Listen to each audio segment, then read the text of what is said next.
Baik, terima kasih. Assalamualaikum warahmatullahi wabarakatuh. Waalaikumsalam Rekan-rekan warahmatullahi semuanya, wabarakatuh. Ikatan Ahli Pengadaan Indonesia hari ini mendapatkan kesempatan wawancara eksklusif dengan salah satu tokoh pengadaan barang jasa di Indonesia, khususnya pengadaan barang jasa pemerintah, dengan Bapak Insinyur Fadli Alif di ISS, yang saat ini menjadi Direktur Direktur Perencanaan Transformasi, Pemantauan dan Evaluasi Pengadaan, Pak ya? Iya, benar Pak. Dan sedang ditugaskan saat ini menjadi PLT Deputi Bidang Transformasi Pengadaan Digital di Lembaga Kebijakan Pengadaan Pemerintah. Terima kasih Pak Fadli atas kesempatannya. Sama-sama. Kita ngobrol santai dan ingin menggali lebih banyak mengenai Bapak, ya, sepak terjang Bapak, ya, yang kami sebagai orang luar, seperti yang tadi disampaikan, Bapak itu bisa dikatakan ya salah satu otaknya Perpres Pengadaan Barang Jasa Pemerintah, Pak. Boleh dipercaya, boleh tidak. Jadi kita ingin menggali, ingin mengenal sosok Bapak lebih dalam dan apa yang ingin disampaikan ke seluruh masyarakat Indonesia. Untuk di awal ini bisa Bapak sharing, Pak, cerita Bapak dari sejak awal, dari sebelum ke LKPP ini sampai di posisi yang sekarang itu bagaimana, Pak? Boleh sharing, Pak, awalnya dulu? Iya, jadi kalau perjalanan karir saya sebagai PNS sudah 30 tahun ya. 30 tahun. Ya. Jadi tahun 2023 itu pas 30 tahun. Nah, sejak saya CPNS, itu saya bekerjanya memang di proyek. Ya, jadi masuk PNS, pertama kali saya jadi PNS itu tahun 1993 di Kementerian Perhubungan, di Direktorat Jenderal Perhubungan Darat, tetapi di Direktorat Angkutan Sungai Danau Penyeberangan. 93 itu ya? Iya, tahun 93. Nah, di situ ketika saya masuk jadi CPNS, kebetulan kita sedang ada proyek namanya Pembangunan Pelabuhan Penyeberangan Jawa Bali. Nah, ini adalah proyek bantuan dari JICA.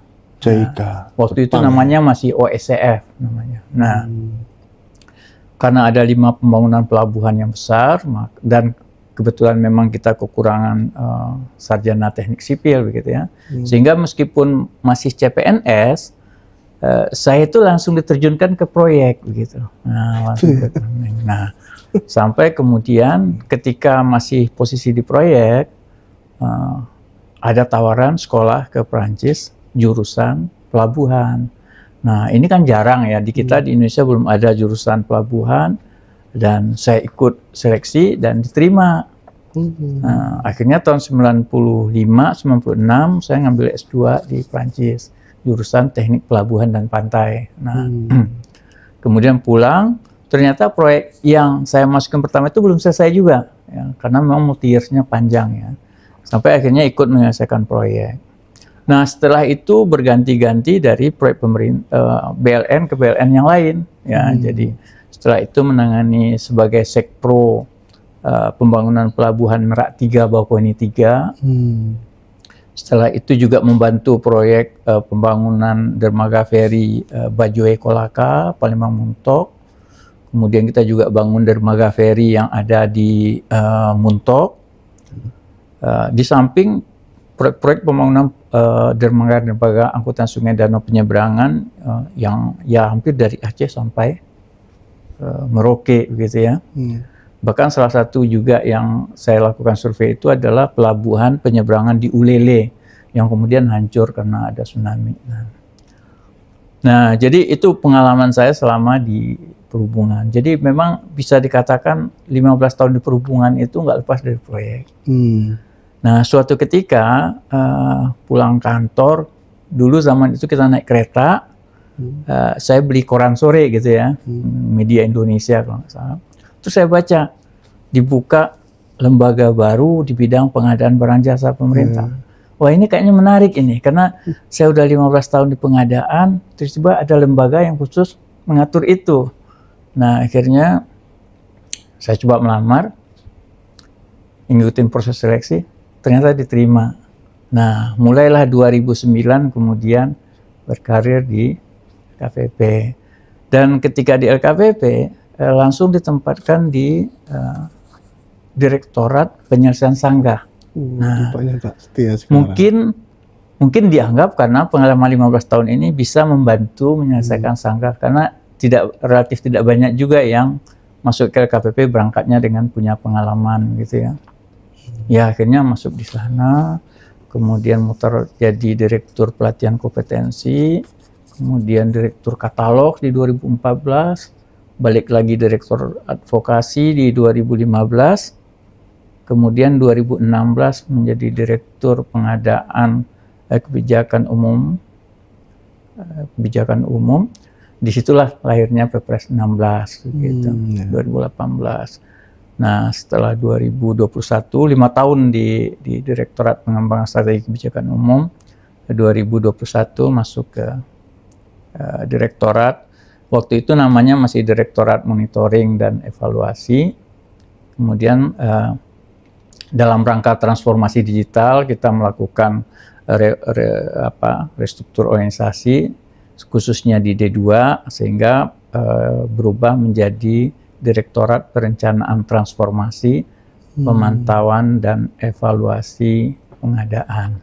Nah, itu ceritanya. Nah, 6 bulan terakhir kemudian karena ada kekosongan jabatan PLT, digilir lah. Digilir 6 bulan pertama Pak Yuli, kemudian setelah Pak Yuli 6 bulan digilir ke saya. Nah, saya juga nanti akan berakhir di bulan Februari ini. Ya, mudah-mudahan sebelum Februari sudah ada yang definitif lah ya. Iya. Melanjutkan atau enggak, karena saya sendiri nggak ikut ini, gitu. nggak ikut seleksi itu. Ya. Jadi memang mengantarkan aja. Ya. Iya. Oke, terima kasih Pak. Ini transformasi pengadaan digital ini sesuatu yang harus kita apresiasi oleh LKPP ya. Jadi bukti kebijakan yang adaptif dengan perkembangan zaman ya. Adaptif dan sekaligus itu kebijakan yang bisa sedikit banyak akan menurunkan tingkat korupsi di Indonesia sebenarnya. Harapan kita begitu. Harapannya begitu. Ini dalam value-nya harus di sana kan. Ya. Betul Pak. Ini dalam konteks transformasi pengadaan Pak secara digital ini, menurut Bapak tantangan utamanya ini apa Pak saat ini Pak? Yang pandangan Bapak saat ini?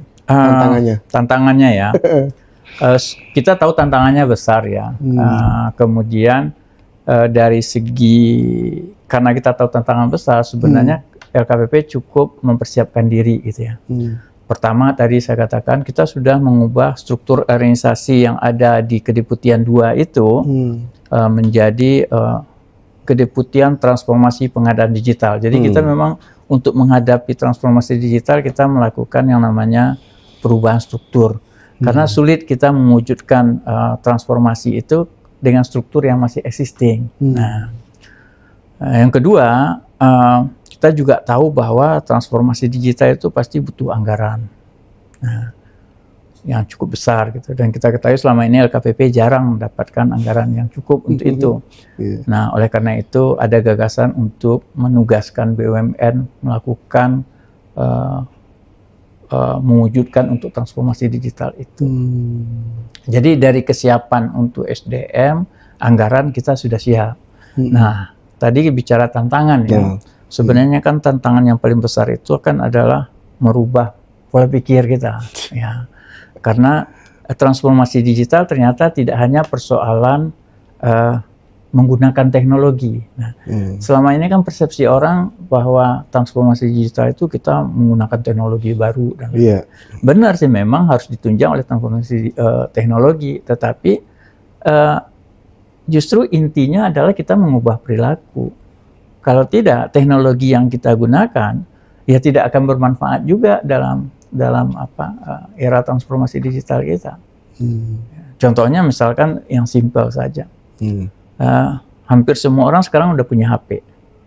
Tapi yang mau belanja secara digital kan masih sedikit. Paling yang muda-muda kan.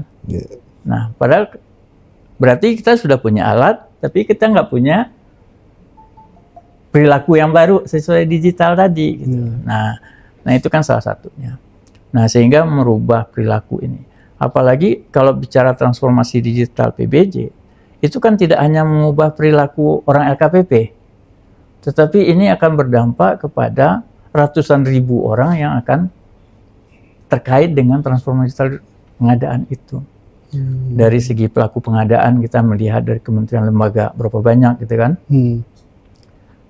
Bahkan PA, KPA itu juga semuanya terlibat di dalam sana. Kemudian belum lagi yang ekosistem, aparat hukum dan lain-lain. Penyediaannya sendiri itu juga mulai dari yang besar sampai yang sangat kecil dan lain-lain. Nah, mengubah mindset ini. Dari sisi pelaku usaha sendiri, Pak mengalami tantangan tersendiri nggak, Pak? Dari sudut pandang pelaku usaha ketika mendengar atau LKP sedang berusaha untuk melakukan transformasi digital di sektor pengadaan ini? Justru kalau dari pelaku usaha karena sifatnya dia itu ngikut ya, seperti apa pemerintah. Sebenarnya dia lebih siap. Lebih siap malah ya. Justru perilaku kita yang akan menyiapkan regulasi, akan menyiapkan SDM, itu yang kurang siap gitu. Contohnya begini ya, perilaku kita. Sebenarnya salah satu ciri transformasi digital itu kan adalah sebenarnya bagaimana kita memanfaatkan data gitu. Sejauh ini kan kita punya data tapi kan belum kita apa-apain. Betul. Nah, ketika kita sudah mencoba menyajikan data yang benar, informasi yang benar dari data, tetapi ketika kita membuat kebijakan, seringkali kita mengabaikan itu. Mungkin karena tidak sesuai dengan kemauan kita. Jadi data tidak mendukung kemauan kita gitu. Nah, ini persoalannya. Jadi mau nggak kita misalkan, kalau kita bertransformasi digital, kemudian ternyata data mengolahnya seperti itu, terus kita akan membantah datanya atau kita cari model yang lain gitu. Nah, ini kan malah masalah perilaku. Jadi sebenarnya tantangan besar transformasi digital itu adalah di situ. Betul. Sepakat, Pak. Jadi saya senang sekali nih. Jadi memang tantangannya justru di perilaku kita sendiri, apalagi mayoritas kita kan pengadaan pemerintah itu model perilaku kita itu mindset tender. Mindset tender yang dirubah ke mindset yang berbeda gitu. Sebenarnya sama-sama digitalnya gitu, tapi yang mekanismenya lebih baik dengan yang sekarang. Bagus, Pak. Terima kasih. Sekarang kita beralih ke strategi nih, Pak. Strategi pengembangannya ini, Pak. Bagaimana ini kira-kira nih Bapak merumuskan dan mengembangkan strategi transformasi digital di dalam sektor pengadaan barang pemerintah ini, terus bagaimana strategi itu bisa sekiranya bisa beradaptasi, Pak, dengan perubahan teknologi sekarang, Pak. Apalagi sekarang ini sudah mulai bukan mulai ya, artificial intelligence, Pak. Nah, pandangan Bapak bagaimana ini kira-kira ke depan? Sebenarnya transformasi digital ini sebuah perubahan yang terus-menerus gitu ya. Nah, jadi mungkin ya tidak akan pernah berhenti. Sekali kita melakukan transformasi itu tidak akan pernah berhenti, terus-menerus seiring dengan perkembangan teknologi yang akan membantu kita gitu ya. Jadi kami di LKPP misalkan berbicara transformasi digital, ada memang kondisi yang memaksa kita untuk melakukan itu, tetapi juga ada kemudian persiapan dari kita. Misalkan kami melakukan kajian roadmap transformasi digital, dan itu kita lakukan dengan ERP kan. Kita lakukan swakelola tipe 3 dengan ERP. Jadi ini maksudnya sebenarnya cukup banyak tujuan kita ya. Kita melakukan swakelola tipe 3 dengan ERP karena kita tahu ERP punya kemampuan dan kita yakin bisa mengolah itu karena orang-orang di belakang ERP juga cukup bagus. Yang kedua, sekaligus sebenarnya kita ingin memperkenalkan bahwa swakelola tipe 3 itu bisa loh gitu loh. Itu. Jadi ini ibarat kalau peribahasa itu sekali mendayung 2-3 pulau terlampau gitu. Jadi satu kegiatan kita ingin mendapatkan hasil yang optimal, yang baik, tapi di sisi lain kita juga ingin membuktikan bahwa ada pola pengadaan yang itu bisa berjalan dan hasilnya baik gitu. Jadi itu yang kita lakukan dengan ERP dan hasilnya saya pikir sangat bagus ya untuk membantu menggait LKPP itu bisa mewujudkan transformasi digital itu. Karena dari segi keuangan sebenarnya penganggaran yang tadinya itu masalah besar selesai dengan persoalan penugasan PT Telkom. Nah, penugasan PT Telkom ini sendiri sebenarnya bagian juga dari inovasi pengadaan sebenarnya. Karena kalau Ini banyak yang nanya Pak di luar, kok Telkom? ya, kalau dilakukan model KPBU, ini kan prosesnya panjang. Gitu. Ya, nanti hilang momentum ini kan. Tapi kalau dilakukan dengan pengadaan biasa, duit kita nggak cukup. Nah, ternyata ada slot sebenarnya di Undang-Undang BUMN dan itu ada di Undang-Undang Cipta Kerja, penugasan BUMN. Nah, jalur ini yang kita manfaatkan. Jadi sebenarnya sesuatu yang sudah tersedia, tapi menunya belum pernah dilihat gitu. Nah, undang-undang apa tadi Pak? Di Undang-Undang BUMN ada. Undang BUMN itu ya. Undang-Undang BUMN ini kan termasuk yang masuk juga ke omnibus. Omnibus ya. Ya, ada penugasan. Nah, jadi sehingga mekanismenya itu lebih cepat. Gitu. Kalau KPBU 2-3 tahun mungkin nggak akan selesai. Gitu. Sementara transformasi digitalnya sudah lewat. Nah, jadi itu yang kita siapkan. Jadi kajian untuk mendukung arahnya mana, gitu ya. Arahnya kemana Pak? Kajian ini Pak, yang sudah dikerjasamakan dengan IAP ini, roadmap-nya itu intisarinya seperti bagaimana Pak? Boleh di ya, intisarinya dari roadmap ini ada 4 areal pengembangan yang akan kita lakukan. Berbicara tentang kebijakannya seperti apa, kemudian penyiapan SDM-nya, karena SDM-nya akan berbeda, ya, SDM-nya akan berbeda. Kemudian kita juga baru berbicara teknologinya yang akan kita gunakan seperti apa.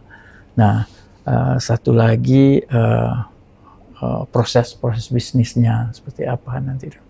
Jadi kan kalau kita sering terjebak bahwa transformasi digital kita anggap hanya mendigitalisasi. Nah, itu kelemahan kita. Padahal kalau dari kajian itu disampaikan oleh IAPI bahwa ada 3 fase di dalam transformasi digital itu. Pertama, digitasi. Nah, digitasi ini kan sebenarnya sudah kita lalui di awal-awal SPSE kan. Di mana yang tadinya dokumen itu disampaikan pakai kardus gitu, kemudian di PDF kan, itu yang di-upload. Nah, itu kan proses dokumen menjadi PDF itu digitasi gitu kan. Kemudian berkembang aplikasi kita sudah mulai digitalisasi. Jadi beberapa informasi sudah diinputkan, tidak lagi mengupload semua dokumen. Nah, sekarang kita melakukan transformasi digital. Artinya proses di waktu digitalisasi itu kemudian berubah sama sekali. Nah, ini yang tantangan kita sebenarnya. Karena kita masih terikat dengan 2 fase yang pertama, padahal ketika digitalisasi itu sesuatu yang sangat berbeda. Nah, sebenarnya contoh transformasi digital yang berhasil itu kan sebenarnya katalog gitu kan. Ya. Bayangkan tadi Mas Agus kan bilang bahwa orang bayangan kalau pengadaan itu tender gitu kan. Dengan katalog itu kan berubah sama sekali itu. Ya, karena penyediaannya sudah tersedia, harganya sudah tersedia, pilihan begitu banyak. Gitu. Oh, ternyata kita tinggal bisa pilih. Nah, tinggal kemudian yang perlu kita kembangkan, bagaimana cara kita memilih itu yang tetap sesuai dengan prinsip pengadaan. Ada kompetisinya di sana, ada fairness-nya di sana. Kalau transparan dan terbukanya udah terjamin lah gitu kan. Tapi yang PR terakhirnya kan nanti kan bagaimana kita bisa tetap menciptakan kompetisi dan kita juga tetap bisa adil dalam memperlakukan mereka gitu. Nah, itu yang perlu kita perbaiki ke depan ya. Terus kita juga bisa mengotomasi hal-hal yang sebenarnya memang bisa dilakukan oleh sistem. Nah, contohnya misalkan membandingkan harga, mencari yang terbaik gitu ya kan. Itu sangat mungkin dilakukan dengan AI dan lain-lain gitu ya. Nah, jadi fokus orang pengadaan itu sebenarnya nanti itu bagaimana merencanakan yang baik, kemudian bagaimana mengelola kontrak yang baik. Nah, di tengah-tengahnya ini bisa diserahkan ke sistem. Karena kalau perencanaan pengadaan yang baik itu rasanya sih disitulah butuh kompetensi orang pengadaan. Gitu loh. Nah, kita selama ini perencanaan pengadaan kita itu kan sebenarnya belum. Yang baru kita lakukan adalah menyisir RKA-KL kita mana yang pengadaan, mana yang enggak. Terus kira-kira mana pengadaan yang agak tepat untuk itu. Padahal kan perencanaan pengadaan bukan itu kan. Bagaimana kita merumuskan apa yang kita beli, siapa yang harus yang paling tepat menyediakannya, bagaimana kontraknya dan lain-lain. Itu yang sebenarnya memberikan pengaruh terhadap hasil pengadaan yang memberikan value for money itu. Betul. Kalau sekarang kan sebenarnya ya sebenarnya value for money itu bisa dapat bisa enggak, karena nggak kita rencanakan kan. Nah, gitu. Betul. Iya Pak, memang itu yang dirasakan juga oleh kita yang di lapangan. Kita cukup lemah di dalam hal khususnya identifikasi kebutuhan ya. Sehingga ya ujung-ujungnya barang yang dibeli bukan kebutuhan ya Pak, maunya bos. Ya. Iya. Nah Bapak ini kan sudah sangat malang, bahkan tadi ceritakan sebelum ke LKPP sudah 15 tahun sebelumnya di proyek-proyek, dan tentunya walaupun sekarang di LKPP pun saya kira Bapak juga punya jaringan kerja yang sangat luas ya terkait dengan pengadaan barang jasa ini. Kira-kira dari pengalaman Bapak, dari pengalaman Bapak sendirilah sebelum terjun ke LKPP, dan juga informasi dari jaringan-jaringan kerja Bapak ya dari BUMN atau dari sektor swasta ini, dari dalam konteks transformasi digital ini, ada unek-unek nggak apa yang dari pengalaman Bapak sendiri dan lingkungan kerja Bapak yang bisa dimasukkan sekiranya di kebijakan transformasi digital ini, dari pembelajaran dari pengalaman-pengalaman Bapak dan lingkungan Bapak itu Pak, kira-kira? Ya sebenarnya kalau menurut saya begini ya, katalog seperti saya katakan tadi, katalog sebagai wujud dari transformasi digital di pengadaan gitu ya, itu sudah sangat baik gitu ya. Hanya saja kemudian kita gagal merawatnya itu gitu loh. Ya, kita gagal merawat, maksud saya itu kita tidak menjaga sebenarnya konsep awal dari katalog itu kan sebenarnya memang e-marketplace yang memang didesain khusus untuk pemerintah. Ya, sehingga kita selektif di dalam membeli produknya. Nah, ketika katalog pemerintah ini dikembangkan seperti sekarang ini, tidak ada bedanya dengan katalog katalog privat, maka menurut saya dia menjadi tidak efektif gitu. Ya, seharusnya dia tetap bisa kita kendalikan seefisien mungkin untuk produk pemerintah. Gitu. Karena di luar sebenarnya untuk umum kan sudah banyak. Saya 2014 misalkan melakukan evaluasi terhadap katalog obat. Ya. Waktu itu jumlah obat yang ada di katalog kita 1000-an, sesuai dengan obat formularium nasional. Nah, setelah katalog obat berjalan, saya evaluasi. Ternyata obat yang signifikan untuk ditransaksikan, nah, ini ilmu pengadaan ini kan, bicara Pareto gitu kan, yang signifikan untuk ditransaksikan lewat katalog itu sebenarnya cukup berbicara 100 jenis obat saja. Sementara 900 obat yang lain itu nilai transaksinya kecil sekali. Itu kemudian yang menimbulkan masalah dalam katalog. Pesanan saya nggak dikirim. Ya gimana, pesanannya cuma 700.000, ongkos kirimnya berapa? Padahal obat yang nilainya kecil itu kebutuhannya tidak selalu ada dijual di apotek sebelah rumah sakit. Kenapa harus mengakses katalog? Nah, tapi untuk 100 obat yang pertama seperti vaksin dan lain-lain itu memang signifikan. Jadi kalau kita kelola itu efisiensinya besar di situ. Nah, 900 ini justru kita serahkan ke pasar aja, ya udah, karena nilainya nggak signifikan.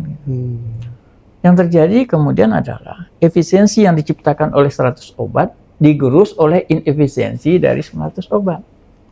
Bayangkan kalau yang memesan itu dari Papua obat 700.000. Ya pasti di sini ogah-ogahan ngirim gitu kan. Akibatnya apa? Akibatnya rumah sakit di Papua itu terlambat mendapatkan obat.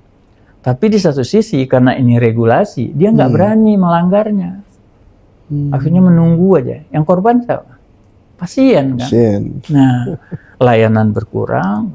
Nah, ini yang saya maksud dengan bagaimana kita sebenarnya bisa mengefektivitaskan, mengefisienkan katalog itu sebagai alat pemerintah dalam melakukan proses pengadaan. Nah, begitu juga yang kita lihat sekarang ini. Ya, kita punya produk bahkan sampai menyentuh 7,5 juta. Ternyata yang ditransaksikan ada 4,5 juta yang nggak pernah ditransaksikan sama sekali. Sama sekali. Sama sekali. Ada 2 juta produk yang nilai transaksinya setahunnya rata-rata 19 juta. Artinya sebulannya 1,5 jutaan. Kira-kira kalau kita punya produk, bisnisnya cuma 1,5 juta per bulan, itu bisnis nggak? Iya. Enggak kan? Nah, hanya 117.000 produk yang nilai transaksinya itu sudah mencapai 80% dari total transaksi. Nah, harusnya yang 117 ini aja kita rawat. Semakin kita selektif, efisien, dan ini kan nanti memberikan dampak juga kemudahan bagi yang lain-lain.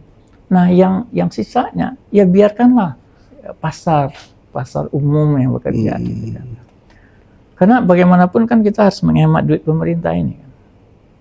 Jangan sampai balance. Nah, ini contohnya lagi bagaimana kita memanfaatkan data dalam mengambil keputusan. Tapi ketika data tidak berpihak dengan pilihan keputusan kita, nah kita nggak mau menggunakan. Ketika kita nggak menggunakan data, itu yang dikatakan oleh Bu Sri Mulyani, kita menjadi orang yang nggak rasional. Betul. Gitu. Kalau di BUMN itu gimana Pak, kalau setahu Bapak, kalau transformasi digital ini? Penyakit kita di Indonesia ini adalah pengadaan itu yang penting memenuhi regulasi dulu. Nah, teman-teman di BUMN, karena dia diaudit oleh BPK, BPK ini kebawa-bawa audit pemerintah, akhirnya teman-teman BUMN itu dia berpikir, ya udahlah ikut seperti apa yang pemerintah. Akhirnya, ya, padahal kan modelnya kan berbeda. Kan? Kalau saya selalu mengatakan begini, kalau BUMN itu pengadaannya itu supply chain. Kalau pemerintah nggak pernah berpikir supply chain. Ada unit lain yang berpikir tentang itu, gitu. Ya kan? Tapi kalau di BUMN kan melekat di sana. Ya misalkan BUMN Karya, kalau untuk dia bisa mendapatkan proyek, dia harus mengatur supply chain-nya. Bahkan tenaga buruhnya harus dia jaga, itu mandor-mandor yang punya yang punya tenaga-tenaga yang kualitasnya bagus, itu dia jaga, itu gimana cara bisa terus. Karena BUMN kan nggak melihara tukang kan, bahkan mandor pun enggak kan gitu kan. Kan pegawai BUMN kan juga kayak kita juga gitu, ya seperti itu. Tapi ya karena pada akhirnya mereka diaudit oleh auditor yang mungkin lebih banyak perspektif pemerintah, sehingga menyamakan caranya, ya akhirnya mereka juga tidak. Tapi beberapa BUMN saya pikir sudah cukup bagus ya, yang besar-besar seperti Pertamina, PLN itu, ya mereka udah jauh lebih maju lah. Harapan kita sih sebenarnya kan pemerintah bisa begitu juga.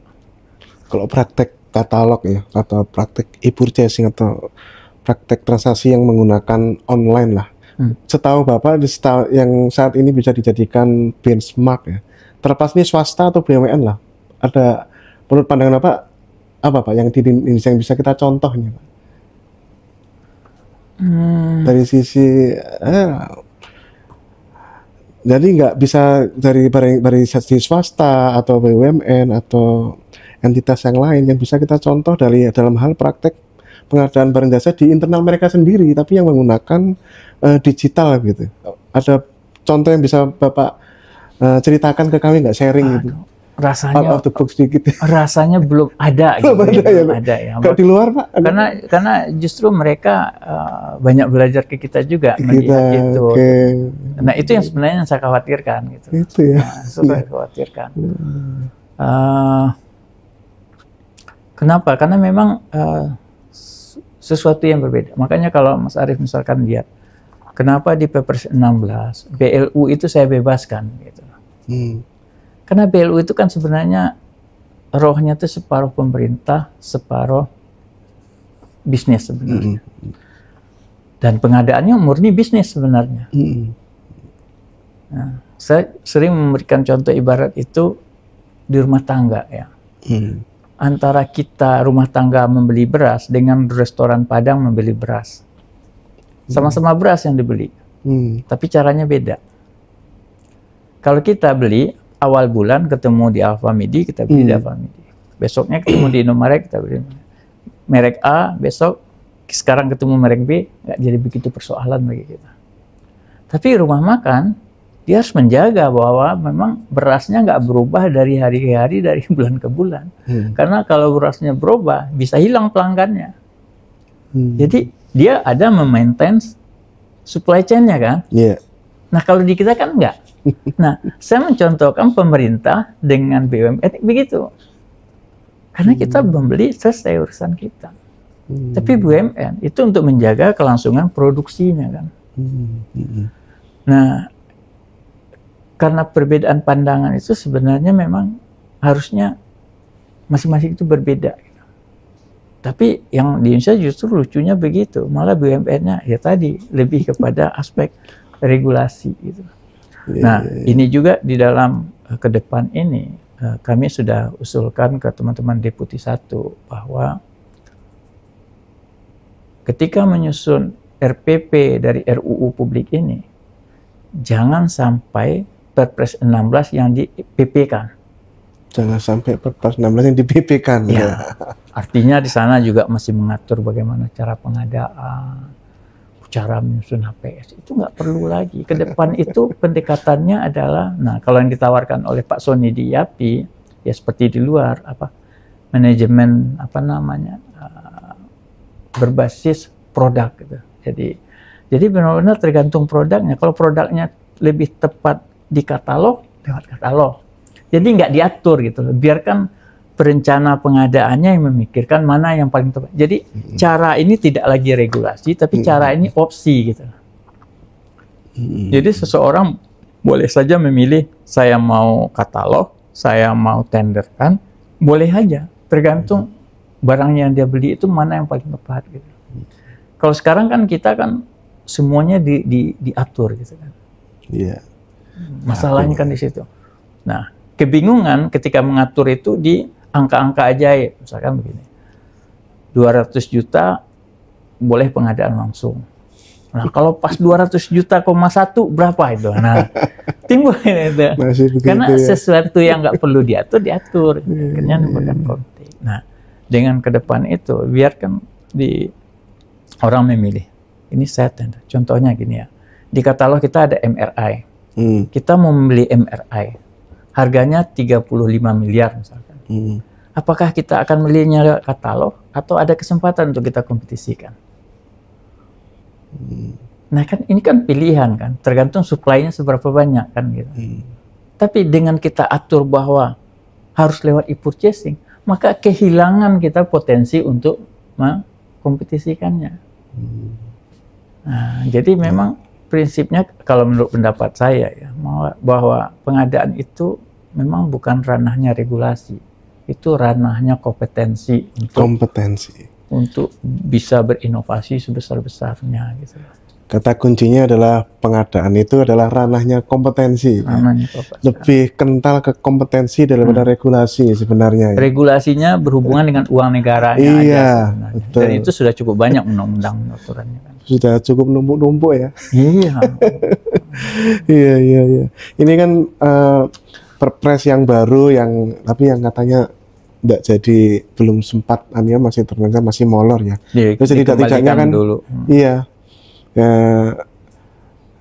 Sejauh ini apa nih rencana Bapak ya terhadap transformasi digital, terhadap perubahan aturan-aturan yang di Perpres yang tertunda ini Pak, seperti ada kita lihat di draftnya itu ada istilah performance based contract, ada penguatan kebijakan dan penguatan perencanaan seperti penguatan identifikasi kebutuhan, penguatan analisis pasar, kemudian ada supply by owner, ada hal-hal baru-baru seperti itu.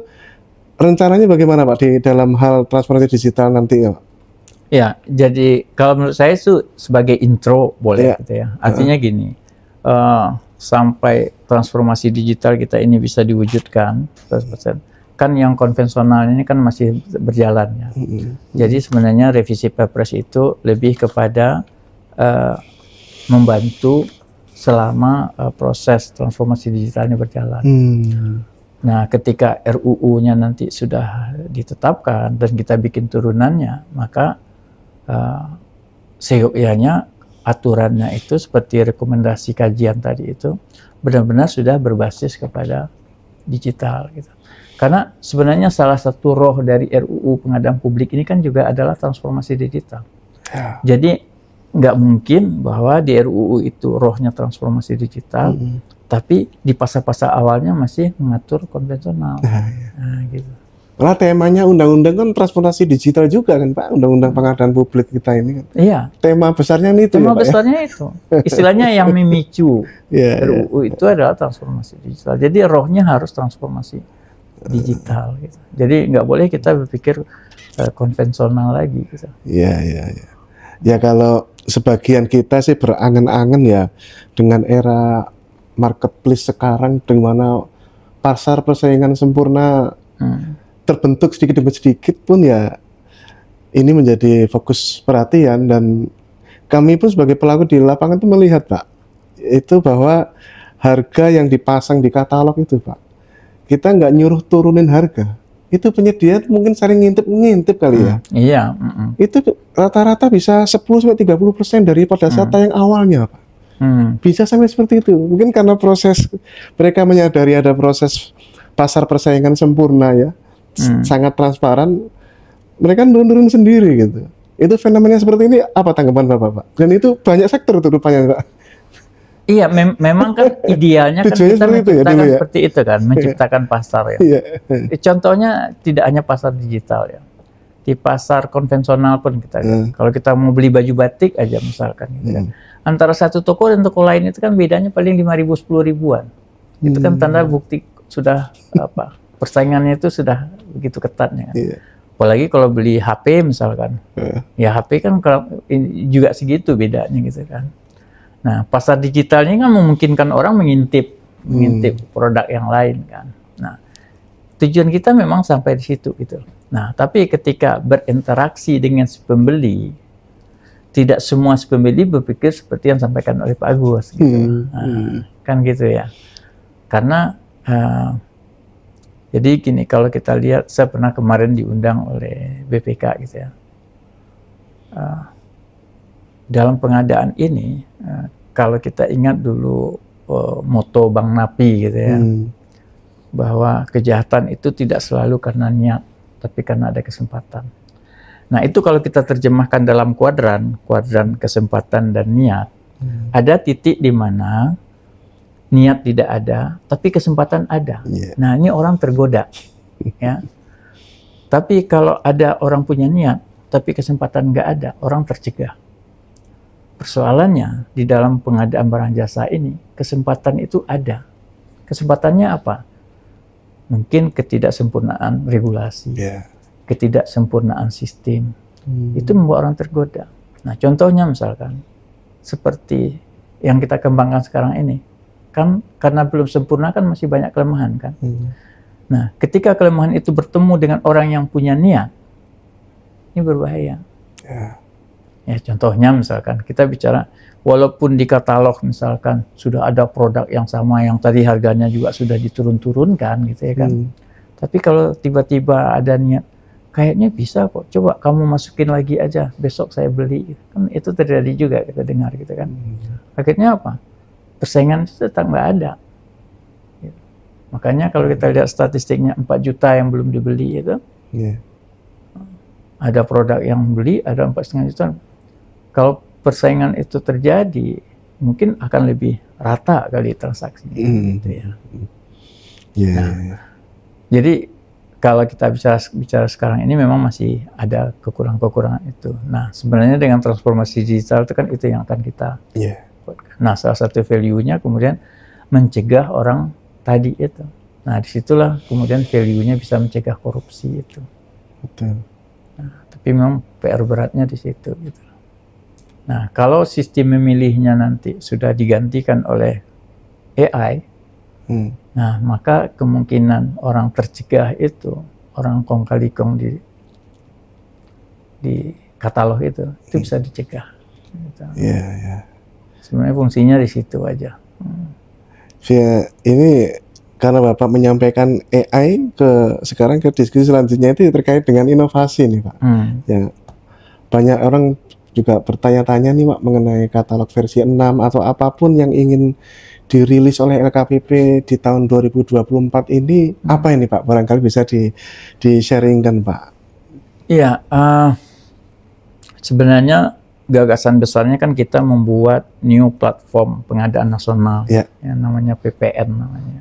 Namanya apa Pak? Platform pengadaan nasional. Platform pengadaan nasional. Ya, kira-kira pengganti Inaprok lah sekarang. Mm-hmm. Di mana di dalamnya itu sudah menyatu, ya, sudah menyatu seluruh sistem SPSE dan sistem pendukungnya itu menyatu. Jadi nggak silo-silo lagi. Dan model bisnisnya ini user centris gitu.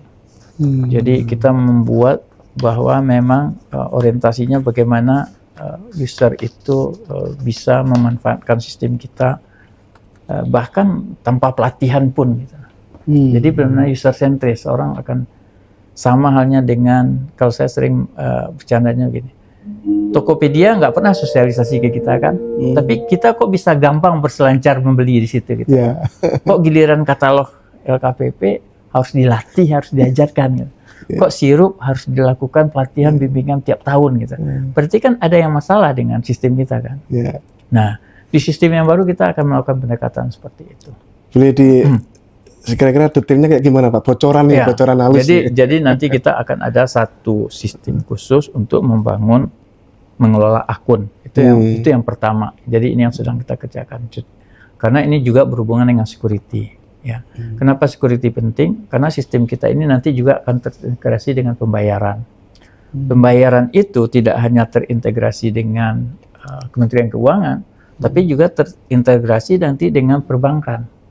Karena ada pembayaran-pembayaran UP nanti yang difasilitasi oleh kartu kredit. Jadi faktor keamanan ini menjadi sangat penting. Nah, faktor keamanan ini pintu gerbangnya adalah akun manajemen itu. Nah, jadi di sana pengelolaan akun itu di sana. Nah, kemudian ada manajemen untuk pemilihannya sendiri. Nah, di sini ibaratnya kalau di Perpres 16 itu e-marketplace-nya di sini. Ada modul untuk e-tendering, ada modul katalog dan lain-lain. Nah, memang pada tahap awal ini yang kita keluarkan sebagai bendera kita adalah new katalog itu. New katalog ya. Karena new katalog ini juga nanti akan mengenerate income untuk membiayai transformasi digital ini. Nah, gitu. Makanya kita mengeluarkan katalognya. Nah, kemudian nanti juga akan ada VMS. VMS ini pengembangan dari sikap yang lebih luas lagi. Ya, akan terintegrasi misalkan dengan sistem informasi di PUPR ya. Karena sekarang ini misalkan yang namanya simpan, sipasti, SIUJK dan lain-lain itu di PUPR seolah-olah itu hanya untuk pekerjaan konstruksi yang ada di Kementerian PUPR. Padahal di tempat lain juga banyak. Ya kan? Total belanja pekerjaan konstruksi itu setahun sekitar 430 triliun. Di Kementerian PUPR 130 triliun. Berarti ada 300 triliun yang selama ini pekerjaan konstruksi yang nggak diurus oleh pembinanya. Gitu. Makanya kalau kita lihat suasana infrastruktur kita masih agak kacau ya karena memang dia lepas dari pembinaan. Terutama di Pemda Pak ya. Kalau di Pemda gimana Pak nanti inovasinya, integrasi? Ya, jadi di Pemda kan dari segi anggaran kita sudah nyambung dengan SIPD. Nah itu nanti kaitannya dengan sirup dan lain-lain. Proses pengadaannya kan kita masih tersentralistik memang. Jadi kita memang akan katalog ini kita akan optimalkan. Nah, termasuk nanti ada katalog untuk pekerjaan konstruksi dan lain-lain. Nah, gagasannya begitu, tapi saya sendiri belum kebayang ya seperti apa persisnya. Kalau yang sekarang yang sudah mulai kita perkenalkan kan adalah supply by owner dan lain-lain gitu ya. Nah, tapi nanti kita lihat dulu. Performance based kontra itu bagaimana tuh menerapkannya di aplikasinya itu? Apakah hanya sekedar kebijakan terus dijalankan manual atau memang dibuat digitalisasi juga Pak? Kebijakan-kebijakan baru tersebut Pak? Ya kalau sekarang saya melihatnya performance berkontrak itu kan sebenarnya model kontraknya gitu ya. Di awal tadi saya sudah katakan bahwa sistem ini di tahap awal ini lebih fokus menggantikan di proses pemilihan. Ya. Jadi kontrak itu memang pengelolaannya masih konvensional. Tapi kalau nanti kita bisa mengembangkan sistem kontrak yang bagus, manajemen kontrak yang bagus, itu akan jauh lebih bagus ya. Misalkan di PUPR sekarang kan juga sudah mulai misalkan memperkenalkan dokumen pemilihan itu dalam bentuk BIM gitu kan. Ya kan? Nah, BIM itu kemudian kan bisa ditarik nanti ke pengelolaan kontrak langsung kan gitu ya. Jadi dari sejak penawaran, kontrak, bahkan sampai serah terima nanti kita bisa diserahkan dalam bentuk digital aja. Nah, seperti itu. Performance based contract berarti ini akan panjang lagi karena termasuk maintenance-nya nanti gitu kan. Tapi kan sebenarnya PBC itu kan sebenarnya manual pun kan bisa diterapkan. Cuma itu belum menjadi pilihan bagi orang. Kenapa belum menjadi pilihan orang? Karena ketika kita bicara PBC, berarti kita berbicara kontrak multi-year. Sementara kontrak multi-year ini benar-benar dihindari. Tidak hanya dihindari oleh orang-orang pengadaan, tapi sebenarnya dihindari bahkan oleh undang-undang keuangan kita menghindari itu kan. Berusaha untuk tidak. Ya, karena anggaran kita itu berlakunya dari 1 Januari sampai 31 Desember. Dan sulit untuk terikat kita ke tahun berikutnya. Jadi memang ada batasan-batasannya. Tapi walaupun sebenarnya sih dalam konteks tertentu bisa ya, sudah bisa diterapkan.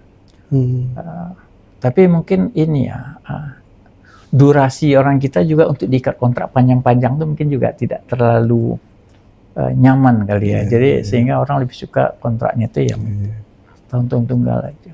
Jadi kapan Pak kira-kira the new platform ini namanya sudah dikasih nama dulu itu Pak ceritanya itu?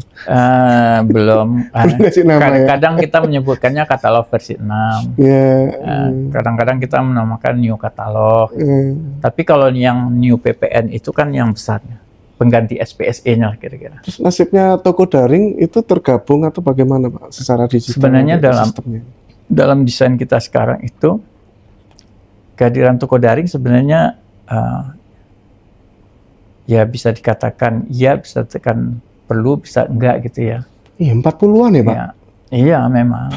tapi saya nggak tahu persis. Tapi memang konsepnya adalah menyatukan toko daring dengan katalog. Tapi bagaimana proses penyatuannya itu yang saya nggak tahu. Saya nggak bayangkan ya, karena itu servernya masing-masing punyanya. Tapi kalau dilihat sekarang, kalau dari segi efisiensi ya, kalau dilihat dengan kebijakan bahwa katalog kita itu udah bebas siapapun untuk memasukkan produk, sebenarnya kan nggak perlu hub ke e-marketplace yang lain juga untuk mencapai merchant itu kan.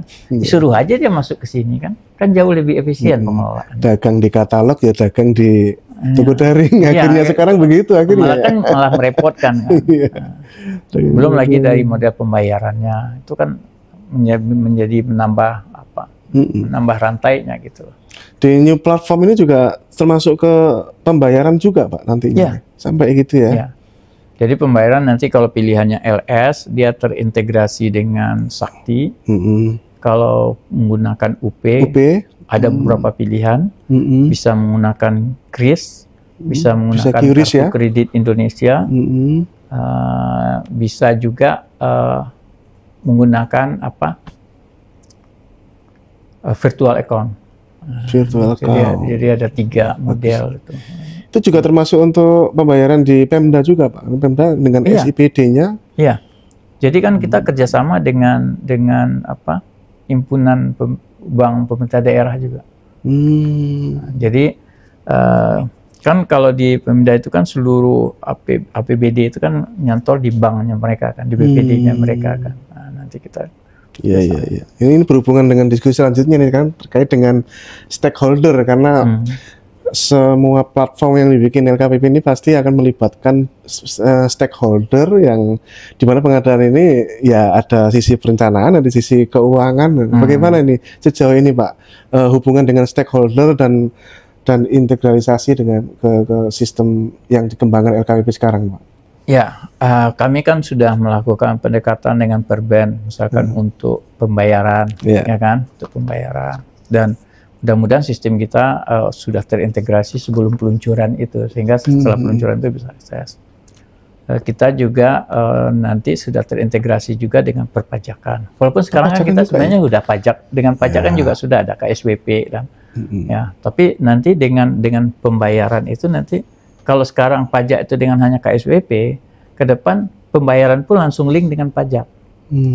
Jadi harapan kita nanti transformasi digital ini, ketika saya beli ke Mas Agus gitu kan, terus barang sudah saya terima, maka BAST, SP2D, SPM itu di-generate oleh sistem.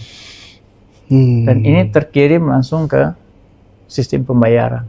Jadi nggak ada lagi tuh orang disuruh menyampaikan kwitansi dulu.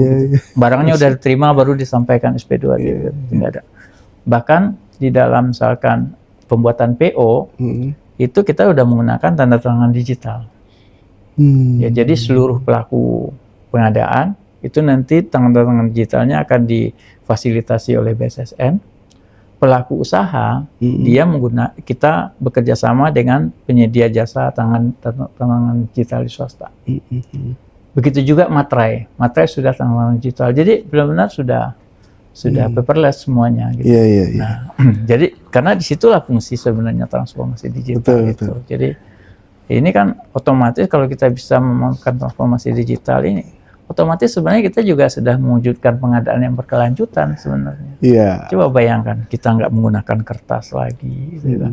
Itu udah mengurangi berapa kertas itu. Berarti sudah berapa juga mencegah penggundulan hutang, ya. Jadi sangat ramah lingkungan sebenarnya transformasi digital ini.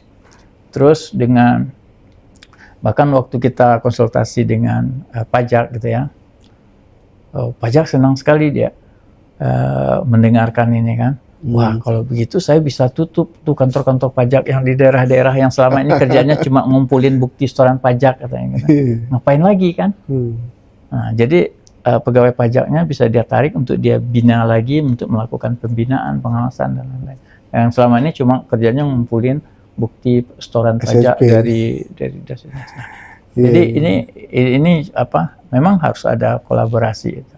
Kemarin dengan Bank Indonesia kita juga sudah sejak mulai kris ya kartu kredit. Ke depan itu kartu kredit pemerintah itu bisa mencapai 200 juta plafon.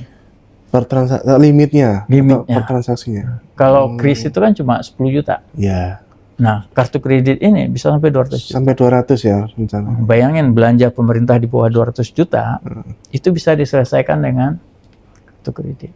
Nah, tahun 2023 total belanja pengadaan di bawah 200 juta, totalnya ada 180 triliun yang melalui pengadaan langsung. Belum lagi yang melalui e-purchasing. Hitung-hitungan saya, 200 triliun itu dipereteli di bawah 200 juta itu. Ya. Nah, ini kalau bisa digantikan dengan kartu kredit, ini BI berapa hematnya dia nggak cetak uang lagi kan? Iya kan, dia nggak perlu cetak uang lagi kan? Planning tersebut di tahun 2024 ini apa Pak yang paling terlihat yang bisa disampaikan ke masyarakat Pak dari segala macam kebijakan dan rencana Pak tadi ini? Ya. Akan terrealisasi nih kebijakannya nih. 2024. New katalog. Nah, new katalog ini kan harus didukung oleh akun PPN yang baru ya. Jadi kami akan dalam sebulan ini kita akan melakukan Big Bang namanya ya. Artinya kita akan mengganti seluruh akun pelaku pengadaan dengan akun yang baru. Kemudian nanti pengadaan juga nanti tersentralisasi database-nya. Nah, karena syarat untuk bisa menjamin akun baru itu, dan ini akan jalan. Nah, sembari kemudian kita mulai memperbaiki sikap, kemudian memperbaiki e-tendering, sehingga kita bisa mewujudkan konsep yang sudah kita bangun new platform itu. Perkiraan di bulan apa Pak perilisan, banyak orang nanya ini Pak. Perilisan ini dan rilisnya. Nah, ini yang saya agak takut-takut ngasihnya. Iya. Tapi semester 1 atau semester 2 Pak? Semester 1 ini. Semester 1 ya. Targetnya kita sih paling lambat sebenarnya Mei. Paling lambat Mei setidaknya ya. Tadinya sih sebenarnya mau Januari ini. Tapi ternyata lagi panas Pak ya? enggak. Jadi gini, dulu di 2023 kita merencanakan Juni itu, Januari itu, karena kita pikir infrastruktur kita memadai. Ternyata untuk membuat sistem yang baru itu kita harus memperbaiki tadi yang saya katakan, sistem akun yang baru gitu. Jadi ini ibarat kita mau memperbaiki rumah ini. Rencana kita mau menaikkan jadi lantai 2 gitu kan, mau bikin rooftop gitu kan. Ternyata setelah akan kita perbaiki, ternyata harus ada pondasi yang harus kita perbaiki dulu, kita perkuat dulu. Tadinya kita nggak mikir, kita pikir pondasi kita kuat, gitu. Ternyata nggak kuat. Gitu. Nah, akun manajemen itu kan fondasi dari pengembangan transformasi digital. Karena sistem kita ini kan akan diakses hampir 1 juta orang ini kan. 1 juta lebih ya. Dari data LKPP berapa kira-kira user PPK, Pokja gitu. Atau PPK aja lah. Kira-kira pengguna ini. User dari pemerintahan itu sekitar 330-an ribu. 330-an ribu. Ya. Nah, kemudian dari pelaku usaha lebih banyak daripada itu. Belum lagi user bagi auditor. Lebih banyak sekali memang. Jadi, ada angan-angan Mbak, angan-angan terkait dengan transformasi digital untuk sektor pengadaan barang jasa pemerintah. Dengan era marketplace sekarang kan akhirnya kan wajar kalau kita membandingkan ya. Bandingkan apakah memungkinkan nggak ya prosedur e-purchasing itu ya seperti kalau kita dalam hal memilih belanja di marketplace Pak, di mana kalau di marketplace kalau misalnya saya belanja di Shopee, Tokopedia, Blibli itu kan kita milih keranjang terus kita bayar dan itu uangnya ditahan di satu entitas gitu ya, belum ke penyedianya ya. Begitu penyedianya nyampe, barangnya nyampe ke pembeli, terus pesanan diterima baru uangnya ke situ gitu. Nah, kalau di pengadaan barang pemerintah dengan sektor dengan hal seperti itu yang sudah menjadi best practice normalnya marketplace gitu. Apakah memungkinkan nggak Pak menurut pandangan Bapak nih dengan cara seperti itu Pak? Sangat memungkinkan, tapi kita harus mengubah Undang-Undang Nomor 1 dulu. Karena di Undang-Undang Nomor 1 itu mengatakan bahwa uang keluar itu kalau barangnya sudah diterima. Nah, uangnya kan masih ditahan Pak, belum diterima. Uangnya kan seperti di marketplace kan begitu Pak. Tapi kan uang kita udah keluar. Ya, kalau keuangan kan yang dihitung kan uang keluarnya, bukan diterimanya oleh yang bersangkutan gitu kan. Gitu. Jadi undang-undangnya dulu ya yang dulu Pak. Jadi itu kita juga berpikir out of the box sedikit lah ya. Itu sebenarnya yang agak menyulitkan kita juga sebenarnya merayu pelaku usaha gitu ya. Karena ya bayangkan barang mereka sudah terima, ya kan? Barang diterima dulu baru dibayar gitu kan. Nah, yang sekarang kita percepat itu kan adalah proses pembayaran ketika barang sudah diterima. Itu yang kita percepat. Kalau maunya sih memang seperti itu ya. Nah, karena tapi di pemerintah kan nggak mudah, misalkan gini. Saya barang sudah saya kasih titipin ke pihak ketiga misalkan, duitnya seperti di marketplace gitu kan, ke Tokopedia. Terus ternyata barangnya nggak memenuhi syarat. Nah, pengembalian dari Tokopedia ke kita, kalau di kita mungkin nggak jadi masalah karena nilainya kecil kan. Tapi kalau pemerintah, belum lagi kalau kita bicara akuntansinya, status duitnya ini sudah keluar apa belum? Di satu sisi duitnya ini sudah diserahkan ke Tokopedia. Ternyata nggak jadi, itu masuk lagi gitu. Terus perhitungannya gimana? Terus belum ada potongan-potongan. Jadi pemerintah kita mungkin nggak terlalu mau pusing dengan sistem akuntansi gitu loh. Sebenarnya intinya sih solusinya adalah mempercepat pembayarannya Pak ya. Keluhan pelaku usaha itu kan barang diterima tapi bayarnya saya kok kayak seingat-ingatnya aja ya gitulah itu. Jadi kan kayak sekarang nih, misalkan barang diterima, kita bayarnya pakai kartu kredit misalkan. Ya. Selama ini kan sampai cair itu ke penyedia kan berarti kan butuh 12 hari atau seminggu gitu kan. Dengan menggunakan kartu kredit, hari itu juga kan penyedia kartu kredit itu kan bisa membayarkan kepada penyedia. Nah, yang seminggu itu adalah tagihan dari kartu kredit ke Kementerian Keuangan gitu. Jadi Itu yang kita alihkan. Tapi itu kan sudah cukup membantu, penyedia. Pak. Termasuk UP juga ya, cukup membantu juga. Ya. Dan Ya, nanti ya. kita juga sebenarnya transformasi digital ini kita juga kerjasama dengan perbankan. Nanti juga dia ada di katalog. Jadi misalkan kalau Mas Agus dapat proyek, butuh modal, langsung dari sana dapat. Jadi dari sana ada kayak katalog kredit juga, tapi bagi penyedia gitu. Nah, kan bagi usaha kecil kan lumayan juga kan, misalkan dapat proyek 1 M, tapi dia nggak punya duit nih untuk cetak buku 1 M, tapi dia bisa ambil kredit di sana. Nah jadi intinya transformasi digital itu kalau dalam aspek uang kan memang harus cashless gitu ya. Benar, setidaknya itu yang harus disupport lah ya. Support dan memang inilah yang kita harapkan dan bisa dijalankan segera, Pak. Yang aspirasi dari banyak pihak itu adalah yang belum tersentuh LKPP di dalam sistem transformasi digital ini adalah sektor perencanaan dan pengelolaan kontrak seperti Bapak ceritakan tadi ya. Sehingga tahap-tahap identifikasi kebutuhan, analisis pasar ya dilakukan atas kemauan sendiri gitu ya, bukan by sistem. Pengelolaan kontrak apalagi tahu-tahu aja BAST gitu ya, kecuali konstruksi ya gitu. Nah sekarang bagaimana nih rencana Bapak dengan berbagai rencana transformasi digital ini terkait dengan pengukuran kinerjanya nanti bagaimana Pak nanti? Baik dari sisi pembeli pemerintah atau dari pelaku usahanya atau LKP-nya sendiri Pak? Bagaimana sistem penilaian kinerjanya nanti? Kalau itu memang terus terang belum kebayang itu. Belum kebayang. Karena kita sekarang kan baru sikap yang kita coba kembangkannya. Penyedia, ya. Sementara kalau untuk kinerja, kalau KPI gitu belum ada bayangan Pak untuk menilai rencana nanti itu untuk yang by system. Di kajian itu sih sudah ada beberapa indikator yang harus kita harusnya kan dengan transformasi digital indikatornya bisa lebih terukur ya, lebih terukur. Masalah kecepatan, masalah efisiensi. Jadi memang AI itu nanti yang akan membantu banyak. Ya. Saya penasaran, fitur AI nanti akan dimasukkan di komponen kerja yang mana Pak di sistem itu nanti Pak? Hampir di semua sistem. Oh ya? Hampir di semua. Contohnya Pak boleh masyarakat ingin tahu. Misalkan begini, kami aja sekarang udah mulai diskusi misalkan dengan perencanaan pengadaan. Kalau perencanaan pengadaan yang kita maksud seperti sekarang ini merubah RKKL jadi RUP, sebenarnya itu bisa dilakukan oleh AI. Nggak perlu lagi tuh orang pusing-pusing mendrop list gitu, pilih ini, pilih ini.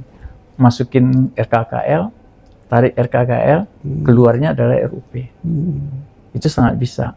Karena kita sudah machine learning-nya itu tinggal membuat machine learning-nya, data untuk menguji machine learning-nya itu udah banyak. Betul Pak, tinggal bikin template prompt-nya saja tuh sebenarnya Pak ya. Iya, nah, itu satu. Saya bahkan sudah coba juga misalkan mencari produk di katalog menggunakan Perplexity. Kan salah satu AI juga itu. Perplexity. Ketik di sana, saya ingin membeli produk di katalog LKPP, produk ini, produk apa yang lebih baik. Keluar itu media daftarnya itu. Berarti dia sendiri udah mengakses sistem kita kan. Bisa mengakses. Nah, kalau sistem itu kita sendiri yang mencangkokkan di sistem kita, apakah kita tinggal membeli, kan kita tinggal langganan ChatGPT kan, kita tempelkan di sana, sehingga pejabat pengadaan atau PPK, bahkan nggak perlu pejabat pengadaan lagi, ya udah PPK aja, minta ChatGPT, tolong carikan saya produk yang paling baik dengan kriteria ini di dalam katalog kita. Nanti dia akan nawarkan 2-3. Sebenarnya konsep ini dari 2018 kita udah pikirkan. Itu ya? Ya. Dari sisi mananya tuh? Dulu kita mempelajarinya dengan menggunakan presspress.com. Nah, jadi gini, kan toko daring itu kan di 2018 kita perkenalkan. Dan kita tahu bahwa marketplace yang akan dihubungkan itu banyak. Gimana caranya kita bisa memilih produk dari sebanyak itu? Ini kan merumitkan PPK. Ternyata ada aplikasi namanya presspress.com. Presspress.com ini, ya, presspress.com itu kemudian mencarikan di seluruh e-marketplace barang yang kita butuhkan itu. Dan langsung meranking harga termurahnya di mana. Kalau kita lakukan secara manual, kita pikir Tokopedia udah murah gitu kan, nggak taunya di Shopee lebih murah lagi. Nah, gimana cara memastikan itu? Ya, Itu sudah ada. Keren. Saya termasuk pengguna AI yang sangat aktif Pak ya. Dan saat ini kan 3 perusahaan besar, OpenAI, Microsoft, dan Google bersaing besar-besaran, dan kita yang diuntungkan ya. Apalagi sebentar lagi ini Google akan merilis AI yang katanya jauh lebih baik daripada ChatGPT yang berbayar, Gemini Ultra katanya. Wah itu kalau dimasukkan ke sistem akan jauh lebih. Ya, tinggal ditempelkan karena di big sistem data kita. terbesar kita kan Google ya. Keren Pak. Alhamdulillah Nah, ya itu. ada fitur AI.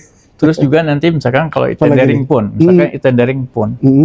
ya tendering pun nggak perlu lagi Poja yang menghitung-hitung mana yang lebih baik gitu kan.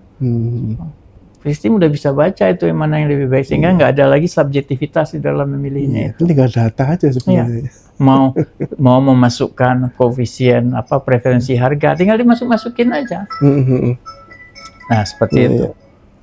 Nah, kemudian dalam perencanaan juga dari data yang ada ini nanti bisa merekomendasikanlah sistem gitu ya, membeli apa, bahkan bisa merekomendasikan enggak, jangan ini lagi, ini yang ya seperti itulah kira-kira. Iya.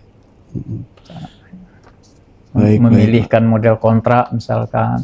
Di kita aja kan kadang-kala masih banyak salah kan, menentukan kontrak aja masih salah kita gitu. Betul.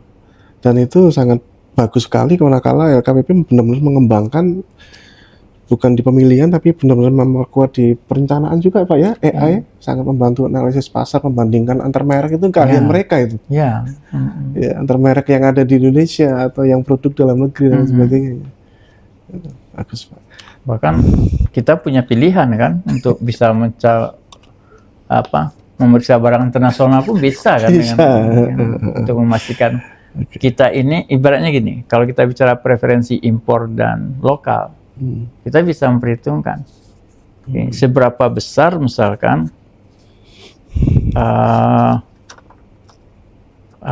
bangga tanah air kita dikonversi dengan rupiah gitu loh. Jangan sampai misalkan di luar negeri itu harganya cuma separuh, dalam negeri 2 kali lipatnya, apakah kita masih beli nih, ya kan? Nah, kalau duit negara, mana tahu untuk kebutuhan yang lain lebih penting. Gitu kan? Oke Pak, menjelang akhir diskusi kita ini kira-kira bisa Bapak punya visi misi ke depan pengadaan pemerintah ini ya dalam rentang 10 atau sampai 2045 Pak Mas, ini pandangan Bapak bagaimana Pak masa depan pengadaan pemerintah Pak, visi misi ke depan Bapak? Saya karena tugasnya tinggal 3 tahun lagi, saya nggak sampai ke sana. Ya, perkiraan Bapak sebagai ahli nih, apa yang akan terjadi kira-kira Pak di dunia pengadaan pemerintah Pak dalam waktu sepanjang itu? Perkiraan Bapak? Ya, saya pikir memang ke depan itu akan sangat berubah ya. Karena kebutuhan pemerintah juga pasti akan sangat berubah gitu ya. Kalau transformasi digital misalkan 5 tahun ini berhasil, pasti itu kan sangat mempengaruhi ke depannya seperti itu ya. Yang mudah-mudahan yang namanya transformasi digital ini kan nggak boleh berhenti, dia pasti terus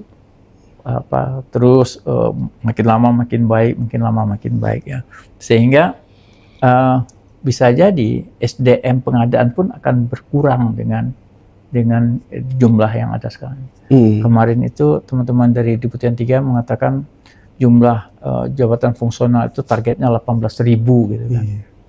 Ya, jangan-jangan setelah transformasi digital ini berhasil, mungkin turun lagi separuhnya. Gitu. Nah, ini juga perlu dipikirkan ini. Kalau JFU ini masih muda-muda kan. Ya, karena memang kenyataannya fungsional kita banyak digunakan di area Pokja Pak. Kalau areanya digunakan di pemilihan, di perencanaan atau kontrak ya malah nambah itu. Ini masalahnya sekarang mayoritas Pokja Pak, fungsional itu. Ya, padahal Poja mau digantiin. Sayang ya, iya. Poja akan digantikan oleh sistem gitu loh, bagian. Nah, jadi memang harus ke perencanaan. Betul. Saya yang menjadi pikiran saya itu begini. Mungkin nggak salah juga ya, dengan kondisi kita memang pengadaan kita lebih banyak diregulasi kan. Padahal kan pengadaan itu seperti katakan tadi kan sebenarnya bukan regulasi. Apa buktinya bahwa pengadaan itu bukan regulasi? Iya. Buktinya, orang dari seluruh negara belajar pengadaan misalkan ke Italia misalkan, seperti itu. atau belajar kemana gitu kan. Berarti yang dipelajari kan bukan regulasi kan? Karena regulasi setiap negara berbeda. Tapi kenapa ada orang pelatihan internasional belajar pengadaan? Berarti kan yang dipelajari sebenarnya kan ilmu itu, kompetensi. Tiba-tiba kok di negara kita yang dipelajari regulasi gitu loh. Iya, kalau regulasi ini sudah meramu seluruh kompetensi itu, diramu terus akhirnya jadi regulasi. Nyatanya kan enggak gitu. Makanya kita banyak dilematis dalam proses kita. Nah, kalau bayangan saya ke depan itu memang ya kita kayak di luar itu aja. Ilmu pengadaan ya ilmu pengadaan gitu. Mau pemerintah mau enggak, tapi dikelola dengan cara seperti itu. Nah, fungsi LKPP itu menjabatani orang-orang bisa melakukan hal seperti itu, tapi bukan mengaturnya lagi gitu. Misalkan ada kementerian A, sebagai pengadaan, ayo belajar di sini gitu ya kan, harusnya begini, nggak perlu dibimbing ya, itu udah. Tapi jangan sibuk bermain regulasi kita, karena regulasi ini nggak akan pernah berakhir. Kalau pembahasan itu regulasi aja mulu gitu daripada inovasi loh. Iya, ya inovasi kita diregulasi. Inovasinya regulasi mulu ya Pak. Oke. Terakhir Pak, untuk Ikatan Ahli Pengadaan Indonesia barangkali berkenan memberikan saran, masukan, dan sumbangsih kami, apa yang bisa kami berikan IAPI untuk negeri ini Pak? Bisa disampaikan. Nah, ini repotnya saya sendiri nggak anggota IAPI gitu ya. Apa yang bisa kami berikan, atau saran yang bisa diberikan, atau sumbangsih apa yang bisa kami berikan ke depan khususnya di sektor transformasi digital ini Pak? Iya, kalau saran saya sih memang di IAPI kan sudah banyak para ahli ya. Harusnya IAPI tidak terjebak dengan regulasi juga gitu loh. Nah, sekarang kan IAPI, kalau saya melihat ya, mungkin saya salah ya, IAPI sepertinya seolah-olah perpanjang tanganan LKPP dalam menjelaskan regulasi pengadaan gitu. Gitu ya. Ya kan? Karena yang diajarkan IAPI lebih banyak kemudian meneruskan seperti apa regulasi mengatur gitu. Nah, menurut saya yang baik seperti Pak Soni gitu. Nah, kalau Pak Soni kan yang diajarkan sama dia kan nggak regulasi kan. Ya, yang diajarkan sama dia kan manajemen kategori, bagaimana melihat supply, ya kan, mungkin seperti itu. Nah, IAPI benar-benar kan bukan ikatan ahli pengadaan pemerintah kan. Ya. Nah, artinya dia paham pemerintah, tapi dia paham juga yang swasta. Nah, disitulah tugas IAPI kemudian mengusulkan perbaikan-perbaikan. Nah, salah satu misalkan saya kerjasama dengan IAPI untuk bikin kajian itu, kalau perspektif yang saya harapkan dari IAPI itu adalah seperti yang diharapkan pemerintah, percuma saya kerja, mendingan saya kerja sendiri kan. Tapi karena saya yakin bahwa ya di IAPI punya ahli yang bisa kemudian memilih-milih apa yang terbaik di luar itu, kemudian itu yang nanti diperkenalkan ke pemerintah. Nah, kajian itulah nanti yang akan kita sodorkan menjadi sebuah produk kebijakan. Tapi enggak menjadi produk regulasi. Ya, kita bisa. Nah, kalau harapan saya sih begitu. Jadi pengadaan itu pilihan gitu. Orang mau seperti apa. Tapi orang yakin dengan pilihannya itu. Nah, kompetensi orang yakin dengan pilihannya itu yang perlu kita ini kan. Jadi kompetensi yang menghasilkan lebih berfokus ke strategi Pak ya. Strategi. Ya. Bukan regulasi. Ya, jangan regulasi. Oke. Baik, menarik menawarkan semuanya, dan terima kasih Pak Fadli atas diskusi kita hampir sejam lebih atau hampir sejam nih. Dan banyak hal yang bisa kita pelajari rekan-rekan semuanya ya, bahwa pada prinsipnya pengadaan barang dan jasa itu adalah berbicara kompetensi ya.